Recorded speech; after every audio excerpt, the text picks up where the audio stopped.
सांगायचे आहे. देवांश.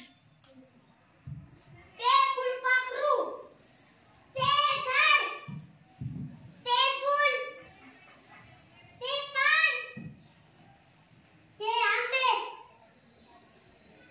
ते डेस्टर, ते अननस, ते कुत्रपाल, ते कबूतर,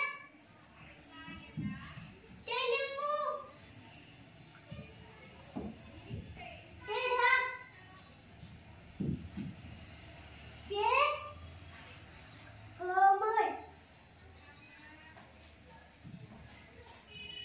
ते फणस, ते टरबूज,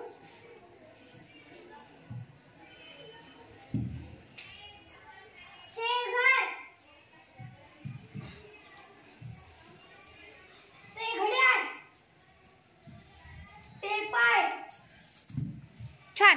पहा, तुम्हाला समजलं की ते हे अक्षर दिल्यानंतर त्याच्या बाजूला आपल्याला कोणकोणते शब्द घेता येतात आणि हा आपला झाला शब्द खेळ. पहा, असाच अजून एक आपल्याला खेळ दिलेला आहे. त्यामध्ये आपल्याला हा लावून पुढचे शब्द सांगायचे आहेत. तर आपण पुढील उपक्रमामध्ये त्यावरील शब्द सांगूयात.